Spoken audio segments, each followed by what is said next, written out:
Bueno, hola a todos. Estamos en la segunda temporada. Yo le llamo segunda temporada porque ya ha pasado el verano, ¿vale? Y este sería el segundo episodio de la segunda temporada y hoy nos acompaña Andrea Arroyo. Yo la vi en Instagram y pensé, tiene un perfil súper interesante para el objetivo, ¿vale? Porque ella es psicóloga sanitaria, dietista, nutricionista, eres docente, ¿verdad? En una universidad, en la UOC, y doctoranda en ciencias de la salud. Hola, Andrea. Hola, ¿qué tal, Cristina?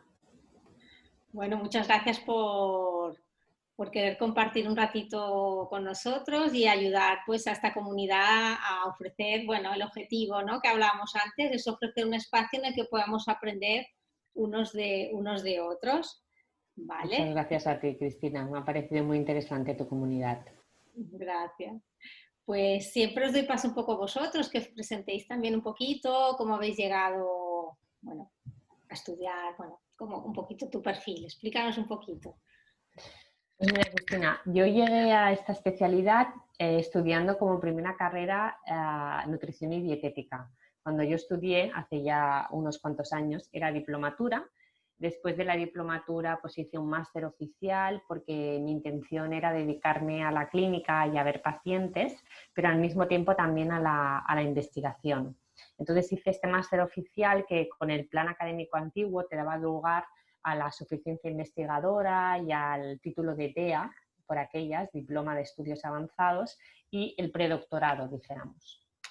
Pero ¿qué pasa? Que empecé a ejercer, Cristina, como nutricionista y me empecé a dar cuenta que cuando yo hacía intervenciones nutricionales, muchas ocasiones y en muchos casos yo hablaba de cuestiones nutricionales y de aspectos dietéticos, obviamente en relación a las competencias que yo había adquirido en la carrera como dietista nutricionista, pero también hablaba de muchos aspectos más psicológicos, más emocionales, Cristina. Entonces me di cuenta que nuestra conducta alimentaria, como conducta como tal, tenía muchísima relación con la psicología.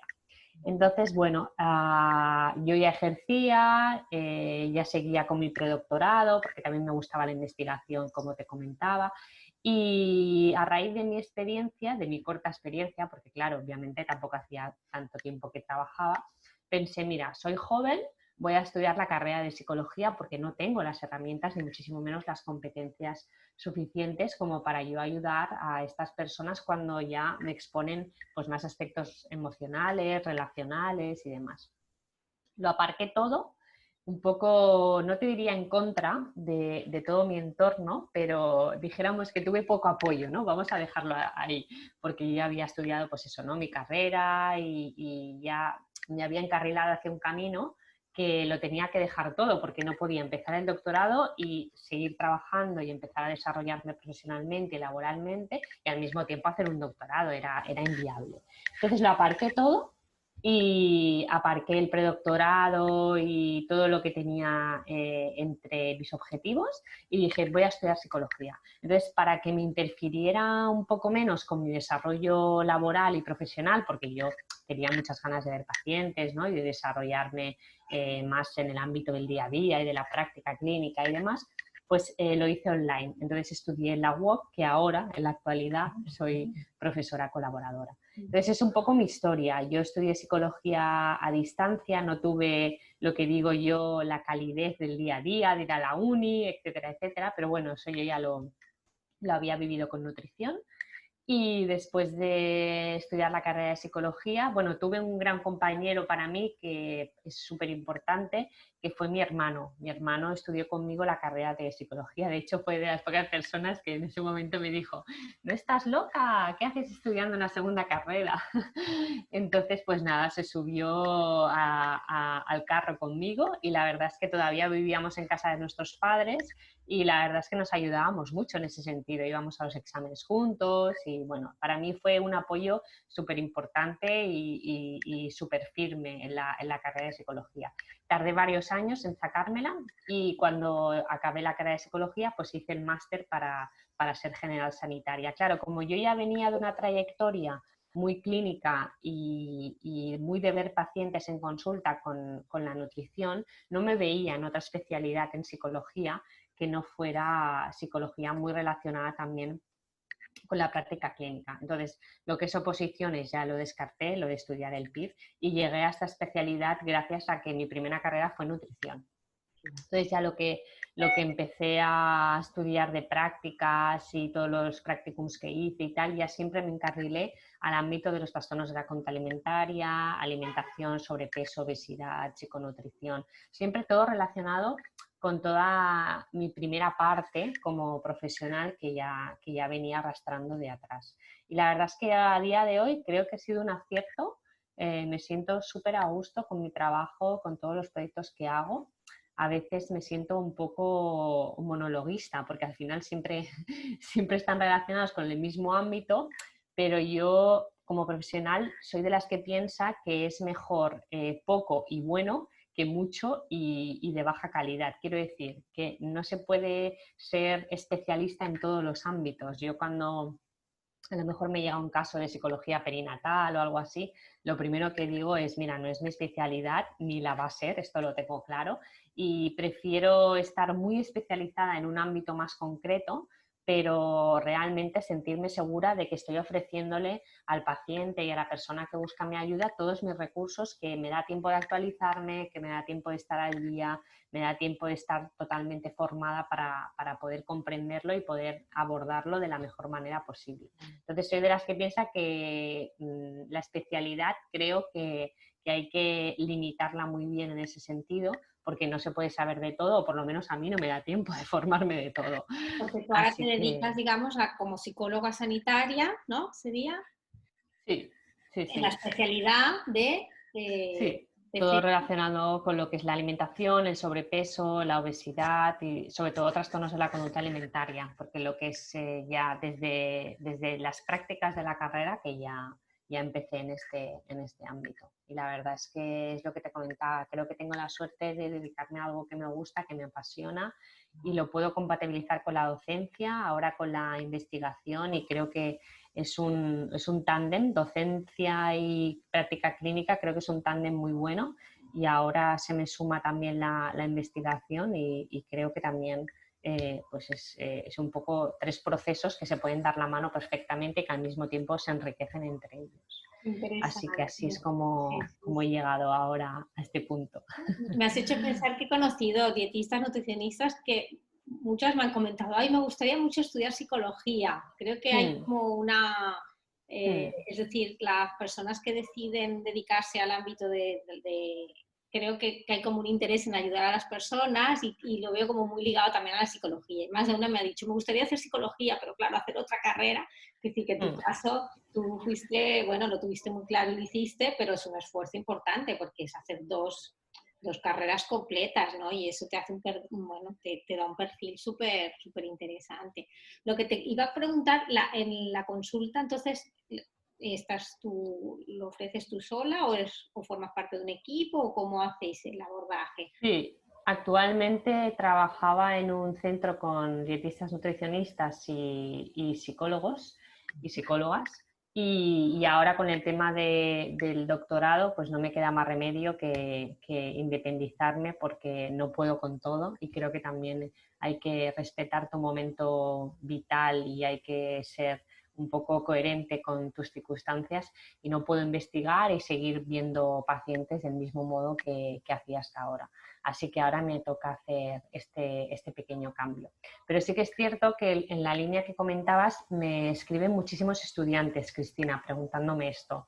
Y me aconsejas estudiar psicología y no, y un poco lo que has comentado, creo que me parece muy importante de explicar. Y es que siempre les digo, tienes que ajustar muy bien tus expectativas. Piensa que es un esfuerzo tremendo el hecho de estudiar dos carreras, volver a especializarte y tener la habilidad de también estudiar un poco tú solo sin ir a la universidad, en mi caso a distancia.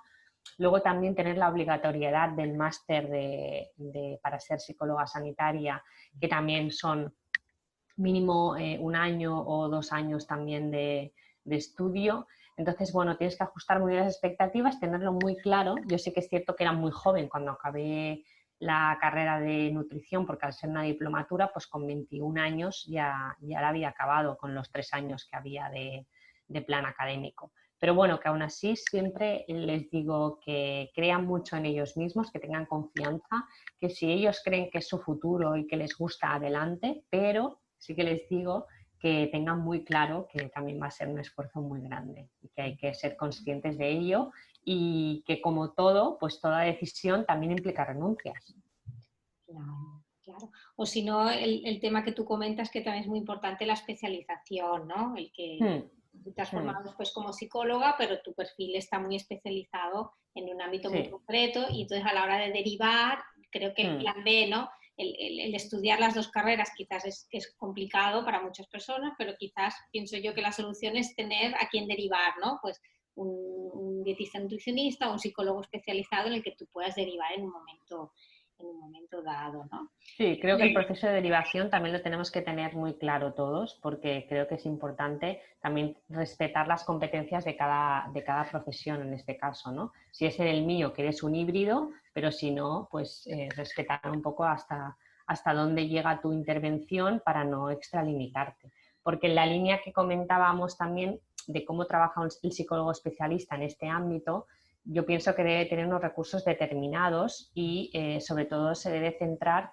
en que muchas veces la relación que tenemos con la comida, Cristina, dice mucho de nuestro mundo interno y de la manera en que nos relacionamos con nosotros mismos. Entonces, ¿qué sucede? Que esto, cuando te vas especializando, lo tienes en cuenta a la hora de tú tratar a un paciente, vas a hacer unas preguntas determinadas. Por ejemplo, para mí es un básico preguntar sobre cualquier tipo de señal de conducta alimentaria que tenga la persona, es decir, cómo se relaciona él con la alimentación, pues si tienes alimentos prohibidos, si no, qué te sucede si, por ejemplo, no sigues las pautas que tú creerías alimentarias que deberías de seguir, cómo lo gestionas. Todo esto para mí es un básico.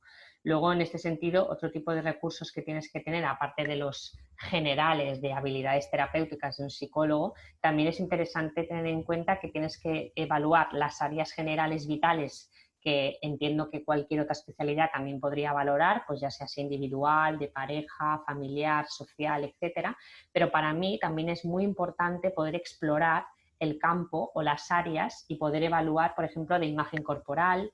Para mí es un fundamental también cómo se relaciona con el cuerpo, cómo se relaciona no solamente con la alimentación, sino en general estilo de vida, ejercicio, incluso te diría sueño, porque muchas veces los patrones de sueño también se ven alterados cuando hay conflictos contigo misma o cuando hay cualquier tipo de alteración psicológica. O sea, en general, cualquier aspecto psicológico relacionado con la alimentación, para mí es un básico que conviene evaluar y al mismo tiempo relacionado con esto está la imagen corporal y el tema de estilo de vida y en general hábitos de vida. Vale, dar como un abordaje amplio, ¿no? Hmm, del tema. Muy bien. sí. Comentabas lo del tipo de preguntas interesantes, ¿no? Hacer, ponías un ejemplo de preguntas. Sí, por ejemplo, desde si tienes alimentos prohibidos o desde los hábitos que hay en tu casa, por ejemplo. Esto puede ser un patrón familiar a tener en cuenta que eso te dé información de otro tipo de dificultad emocional que pueda tener la persona o de disfunción a la hora de relacionarse con su familia, con su madre, con su padre o con las figuras de apego. Es decir, el espectro de la nutrición es muy amplio. Tenemos desde los trastornos de la conducta alimentaria, que pueden ser un caso perfectamente habitual que puedes tratar en consulta, obviamente siempre y cuando requiera un recurso ambulatorio, no requiera un recurso mayor como tipo ya hospital de día, comedor terapéutico, etcétera, etcétera. Y a partir de aquí, desde estos casos, el espectro de la nutrición puede ir hasta ansiedad por comer, picoteo constante, personas que comen de manera nocturna por la noche, el comedor nocturno, desde personas que hacen pseudoatracones y que no cumplen criterios diagnósticos de un trastorno de atracón, pero que no se relacionan de manera saludable con la comida. Todo este espectro pues serían casos reales de personas que te pueden llegar a consulta. Es decir, si yo tengo un mal día, pues lo pago con la comida. O personas que están muy, muy estresadas y también se alimentan mal y pagan o gestionan el estrés a través de esto. O muchas personas me comentan, pues mira, yo me siento identificada sobre todo con este picoteo constante, con esta ansiedad por comer. Todo esto también se trata desde esta especialidad de psiconutrición o psicología aplicada a la alimentación, porque en realidad son casos que, como te comentaba, la relación que tienen con la comida dice mucho de ellos mismos. Detrás de esto hay una serie de falta de recursos para gestionar cualquier tipo de dificultad que ellos estén encontrando en estos momentos. Entonces ahí es donde debe de intervenir la persona con las competencias suficientes, que en este caso es el psicólogo sanitario. Es como la punta del iceberg, ¿no? Que dicen cuando, ¿no? El tema de la alimentación es como la punta del problema, que después hay que ir más a la base, ¿no? Que es lo que trabajáis más desde la psicología. El dietista nutricionista puede de alguna manera observar que hay alguna cosa, ¿no? Que no funciona, pero después ya tratarlo en profundidad. Y una Exacto. pregunta que te quería hacer, el tipo de modelo de los como psicólogo sanitario hay diferentes maneras de, ¿no? No sé si tú llevas algo. Orientación, ¿te refieres? Tipo de orientación, porque también me gusta, porque sí conocemos las diferentes maneras de abordaje, ¿no? La semana pasada, en el anterior episodio hablábamos de terapia breve estratégica que utiliza la persona. Sí. Los psicólogos, cada uno un poco ha explicado. No sé si tú quieres comentar un poquito tu opinión. O... Yo exactamente tampoco es que me sienta muy identificada con una orientación en concreto. Más bien, cuando me hacen esta pregunta, respondo que me resuena más la orientación más integrativa. Es decir, yo, por ejemplo, te puedo utilizar un recurso de cognitivo-conductual que acepte una reestructuración cognitiva, pero también puedo utilizar un recurso, y de hecho lo utilizo muy habitualmente, puramente de trabajo emocional. Para mí, por ejemplo, la gestión de las emociones a través de la comida también es un básico en consulta. En todas estas personas que utilizan los atracones, por ejemplo, o los episodios de ingesta compulsiva para gestionar todo su mundo emocional y a su vez todo su mundo interno. Entonces, esta perspectiva en concreto no es que tenga un nombre específico como sería mi caso, pero sí que es cierto que me gusta tratar a la persona como un todo y pienso que todo al final está relacionado.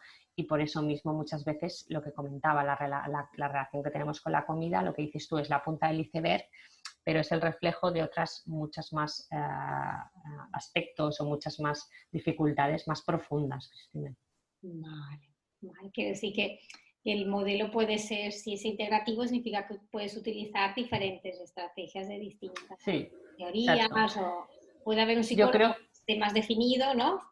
Más que nada yo lo comento por si un dietista nutricionista quiere derivar, pues a veces me han preguntado, ¿y cómo yo sé hacia qué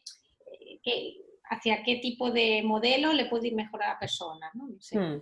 Es lo que te iba a comentar, que yo creo que una de las habilidades que a mí me funcionan más es ponerte el disfraz que más le convenga a la persona que tienes delante.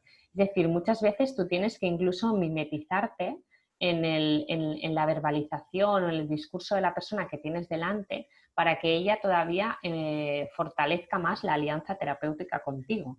Entonces, muchas veces hay personas que un recurso de una orientación en concreto no le va a ir bien, no le va a funcionar de la misma manera que otro tipo de orientación. Entonces yo prefiero basarme pues, en esta flexibilidad y al final un poco en la adaptación que tú haces al paciente, porque al final lo más importante para mí es que haya esta alianza terapéutica validada y sedimentada y sobre todo sólida, y a partir de aquí que se produzca obviamente el éxito terapéutico y ese proceso de cambio que la persona está buscando, y sobre todo que la demanda que ella está haciendo al final se resuelva y esa persona tú la puedas ayudar y pueda mejorar. Para mí eso es lo fundamental, Cristina, más allá de cualquier tipo de orientación o la manera en la que tú llegues a ese punto, porque al final hay varios caminos, pero si llegas al mismo punto de éxito terapéutico, pues estupendo, bienvenido sea. Claro, muy bien. Bueno, es una buena manera de enfocarlo, ¿no? Que no es necesario el tener que buscar un tipo en concreto, sino que sirve en general, ¿no? Un poco has comentado, ¿no? Si casos más habituales que se tratan en consultas, comentaba uno, ¿verdad? No sé si quieres comentar alguno más o... No, para mí, ya te digo, el espectro de la nutrición es muy amplio, pero sí que personas también muy habitual en consulta son personas que los que yo llamo dieters. Dieters son personas que siempre viven permanentemente a dieta. Entonces, estas personas con una mentalidad de dieta tan arraigada, ¿no? Detrás de esto siempre se esconden en las profundidades muchas más dificultades a nivel emocional y psicológico. Sobre todo lo que es la vinculación emocional con la comida para mí es súper importante de explorar y de tenerla en cuenta porque también te está diciendo muchísima información de cómo esa persona ve su mundo a partir de sus ojos. Entonces, a partir de aquí también establece la relación con la comida, porque al final la conducta es el final, es lo que vemos. Pero lo que no vemos para mí es lo realmente importante y eso es la información tan importante también que nos da la persona para comprenderla y ayudarla y sobre todo entender cómo funciona y cómo tiene que funcionar a partir de ahora para que mejore. Para que cambie la conducta, digamos, la alimentaria, que es la que le puede. ¿Qué nombre has utilizado de personas que hacen dieta continuamente? Dieters. Dieter es un anglicismo que se utiliza para definir a aquellas personas que viven permanentemente a dieta. Dieta crónica. Eso es Bueno, algo muy habitual en consulta, aunque muchas personas que nos escuchan se pueden sentir identificadas. vale, pues ya sería una alerta, ¿no? Es decir, una persona que año tras año va a hacer una dieta, es que ya, Sí, ya hay que ver sí, que hay algo más que hay que ayudarla. sí, Vale. Antes sí. igual se encontraba algo como más normalizado, bueno, es normal, llega el verano, llega, ¿no? Hmm. Y no, ahora, hoy en día hay como más sensibilización de que hay algo más detrás, ¿no? Que no es... Exacto. Sí, la verdad es que cada vez más se habla de este tema y yo no puedo estar más satisfecha en este sentido de que poco a poco haya más conciencia de que la comida puede decir muchísimo de nosotros. Claro. Y ahora pensa como psicólogo, cuando uno es psicólogo sanitario, especializarte un poquito en este ámbito que al principio comentábamos, no hay una especialización, digamos, como reglada, que es con formación continua en estos temas o, por ejemplo, Hmm. más en TCA, Sí, ¿cómo sería? sí. Sí, los trastornos de la conducta alimentaria sí que están más estipulados y más protocolizados o más definidos. La psicología de la obesidad sí que también cada vez más se está cambiando el paradigma y no solamente se tratan lo que es aspectos más comórbidos propiamente del fenómeno del sobrepeso y de la obesidad, sino que también ya se están viendo intervenciones más dedicadas a que hay aspectos psicológicos totalmente anexos a lo que es el problema del sobrepeso. Pero a partir de aquí, todo el espectro de la nutrición, al final haces formaciones que digo yo complementarias o formaciones que están relacionadas y que, aunque no sean del todo específicas, igualmente te pueden servir y puedes aplicarlas también en tu día a día. Vale, Pero no hay una especialidad definida. Ojalá. Espero ojalá. algún día poder decir que sí. Es decir, como psicólogo sanitario, tú mismo armas esa especialidad con la formación continua que vas realizando, ¿no? Una vez acabas, Exacto. entiendo así. Sí, Y al sigues, final te relacionas con campos adyacentes o al final te acabas formando en campos directamente relacionados y al final también te va sirviendo igualmente. claro, y si tú decides que ese es el camino profesional que te gusta, pues ya buscas formación relacionada y pues empiezas a trabajar, digamos, con esos temas, entiendo, ¿no? Y un Hmm. dietista nutricionista en temas de psicología, pues quizás también, ¿no? Formaciones complementarias por Sí, temáticas, sí, entiendo yo, ¿no? sí. Es decir, yo creo que un nutricionista también, así como la psicología tiene muchas especialidades, un nutricionista también debería de tener bastantes especialidades. Es decir, no es lo mismo un nutricionista deportivo que un nutricionista especializado en enfermedades intestinales o en general en patologías digestivas. Entonces, cuando tú tratas a una persona con una relación alterada con la comida, tienes que estar también muy bien formado, sobre todo en trabajar en equipo, en saber derivar, en saber coordinarte perfectamente con el psicólogo, incluso con psiquiatra o con otros profesionales como entrenador personal, etcétera, etcétera. Y también tienes que estar muy entrenado en este ojo clínico y en esta antena parabólica de qué tipo de señales te van a hacer de alguna manera alertarte a ti de que esta persona necesita precisamente este psicólogo sanitario y viceversa. ¿Vale? El psicólogo sanitario también se tiene que acostumbrar, para mí es muy fácil, pero se tiene que acostumbrar también a trabajar en equipo con un nutricionista. Muchas veces la verdad es que yo creo que este campo todavía está aún por desarrollar. Sí que ahora hay muchos profesionales muy concienciados, pero hace años atrás, por ejemplo, esto era bastante impensable o se hablaba muy poco. Ahora cada vez más parece que vamos avanzando en este terreno, lo cual me llena de satisfacción. Claro. Sí, sí. Yo también siempre os pregunto, que igual ya lo hemos comentado, ¿no? Recomendación que le darías a los profesionales, no sé si un poco ya lo hemos ido comentando, ¿qué recomendaciones les darías o tips? Bueno, en general, sin especificar si son psicólogos o son nutricionistas, yo la recomendación que le daría es que si sienten que esto les resuena, si sienten que pueden ayudar a las personas, si se sienten confiados en este tipo de ámbito y de especialidad, si realmente les gusta, les apasiona, les nutre, les llena y les motiva, que todos los obstáculos que se encuentren en el camino los van a ir superando con mayor o menor creces, pero al final si tú crees en ti mismo y crees que esto te va a aportar esa satisfacción que estás buscando, pues oye, adelante y habrá dificultades seguro, pero es que al final el camino del ciclo vital es así. Tiene piedras en el camino y la gracia es cómo tú vas superando esas piedras y esos obstáculos. O sea que por mi parte la recomendación que les daría es adelante y que aquí me tienen para cualquier duda, consulta, necesidad. Ya os comentaba que hay muchos estudiantes que me escriben y siempre intento contestar a todo el mundo. Si no os he contestado, desde aquí os vuelvo a pedir perdón, volverme a escribir de nuevo, que se me ha pasado.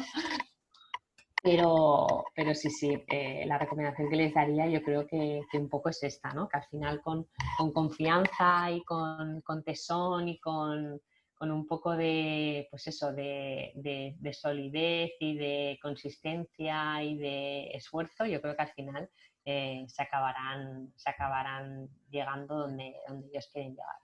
Muy bien, es tener un poquito claro también, ¿no? Hacia dónde, ¿verdad? Es lo que a veces cuesta, es tener claro hacia Sí, dónde focalizarse uno, ¿no? Como yo que, creo que sí, a veces cuesta esto, sí, poder identificarte, ¿no? Realmente dónde está tu sitio. Yo creo que a veces eso es lo que más cuesta. Pero sí, bueno, una vez que tienes eso, pues con esfuerzo se consigue.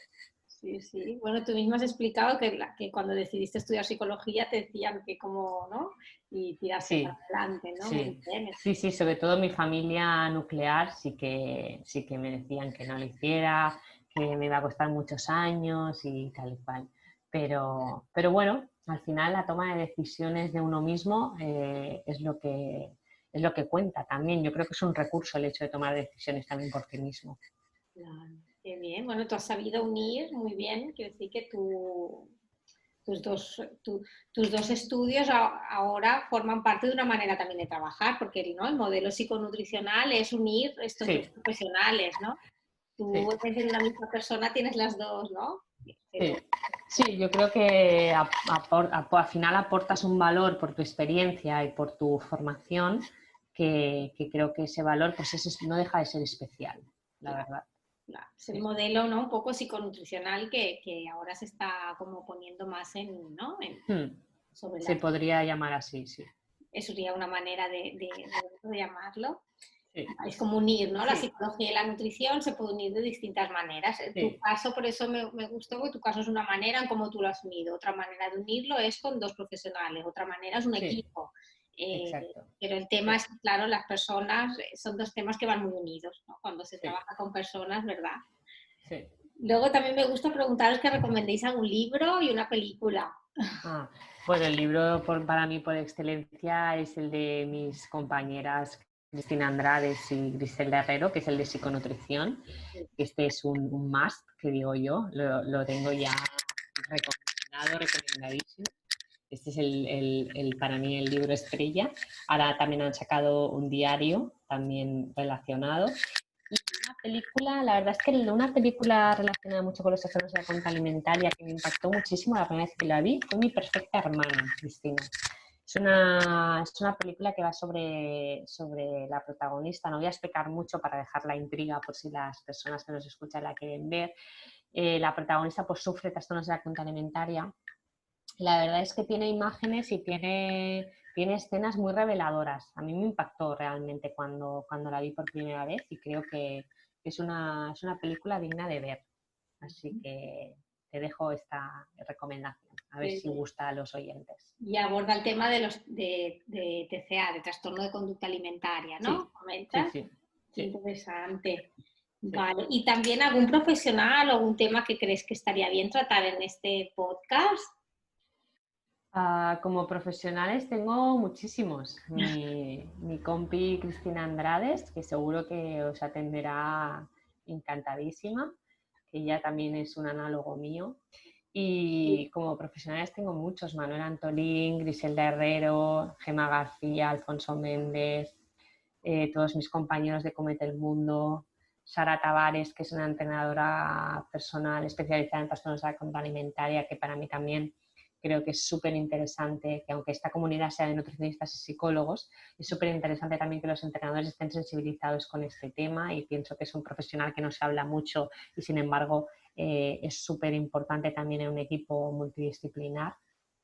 Y seguro que me dejo alguno: Paula Cabal, todas mis compañeras que me conocen de aquí de Barcelona, mis compañeras de los grupos de trabajo. Bueno, te podría recomendar a muchos. Pues, y con el tema que has dicho tú, sería un tema que no hemos tratado, el tema del entrenador, ¿no? La figura del entrenador en esta ecuación de trabajo de equipo, en estos Sí. temas, ¿no? Cómo podría intervenir también su figura, su papel, ¿no? Sí, Y sí. comentabas que Sí, hay una sí. entrenadora especializada en temas de...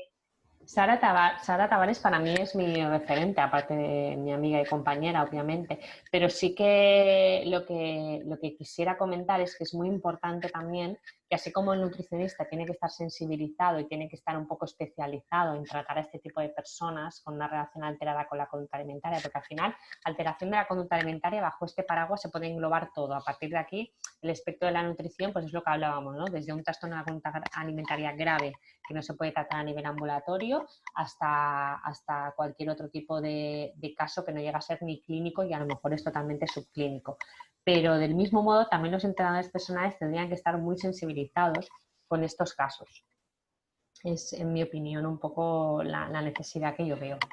Claro, Porque además ellos también son muy importantes en este sí, sentido. mucho. Un poco tú hablabas como las señales, ¿no? Quizás como para hacer resumen, entiendo yo que el trastorno de conducta alimentaria, que sería como más, ¿no? Tú definirías como más, que puede ser como más evidente porque es como muy, pero luego detrás hay todo, puede haber toda una serie, ¿no? De señales. ¿Y cuáles serían? Podríamos decir personas que repiten dieta, por decir alguna idea. Bueno, las señales más enfocadas al ejercicio es cuando usan el ejercicio, en lugar desde el autocuidado, desde el respeto y al final desde la salud, empiezan a hacer un ejercicio patológico, un ejercicio compulsivo, un ejercicio compensatorio. Todo esto son señales que a ti te deben de alertar como entrenador, que no están haciendo un uso y no le están dando una función al ejercicio correcta y saludable. A partir de aquí, estas señales te tienen que alertar de que algo no está yendo bien en la persona. Por eso yo comentaba que este tipo de profesionales también tendrían que sensibilizarse muchísimo y un poco estar, pues eso, más especializados en ciertos ámbitos.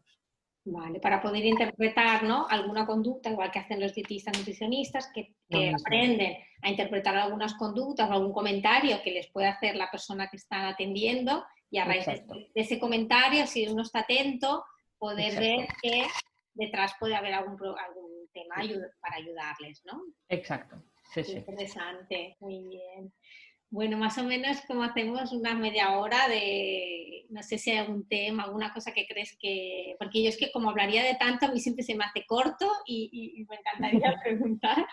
Y no sé si hay alguna cosa, Andrea, que no hayamos hablado, que no haya planteado, que te gustaría hoy poder compartir. Bueno, no es que no hayamos planteado, pero sí que la psicología relacionada con la obesidad también la considero muy importante y creo que tampoco no es lo que te comentaba, que se está desarrollando ahora, pero que yo creo que hasta ahora no se había abordado lo suficiente y está viendo este cambio de paradigma. Creo que sería interesante también poder progresar en este sentido. Todas las personas que tienen esta problemática de exceso de peso, también que se tengan en cuenta todos los aspectos psicológicos relacionados.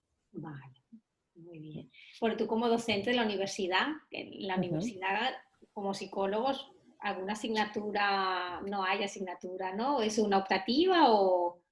No, yo hacía la asignatura específica de trastornos de la conducta alimentaria, pero ahora ha cambiado el plan académico y ya no está. Pero sí que es cierto que yo, bajo mi punto de vista, todos deberíamos de formarnos específicamente en estas patologías, simplemente por el hecho de que hay tanta prevalencia, hay una alta prevalencia y de incidencia de casos, que al final creo que debería de ser así. Es mi recomendación. Así que todos los responsables académicos también que nos cojan el guante.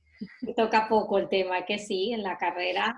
Yo por lo menos lo toqué muy poquito, la verdad, apenas lo toqué. muy sí. poco. Para mí sería súper enriquecedor que se cambiaran los planes académicos si realmente se hicieran formaciones específicas de este ámbito. En este ámbito, ¿verdad que sí? De Sí, especialización. sí, lo encuentro súper fundamental y esencial. Sí. Mm, Y creo que muy enriquecedor por los estudiantes. Me atrevería a decir que la gran mayoría de ellos lo recibirían con gran entusiasmo. que les gusta el tema y que sí, Sí, claro. sí, sí. Muy bien. Bueno, de momento, pues si este podcast ayuda a, ¿no? a complementar esto, yo ya me daré Claro, por bienvenido sea.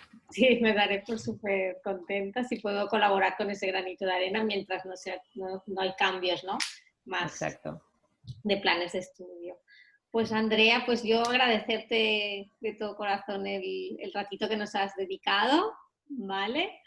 Y bueno, Gracias a ti, Cristina. Ha sido un placer conocerte. muy bien, pues muchas gracias. Gracias a ti y que vaya muy bien el proyecto. Te deseo lo mejor. Muy bien. Adiós.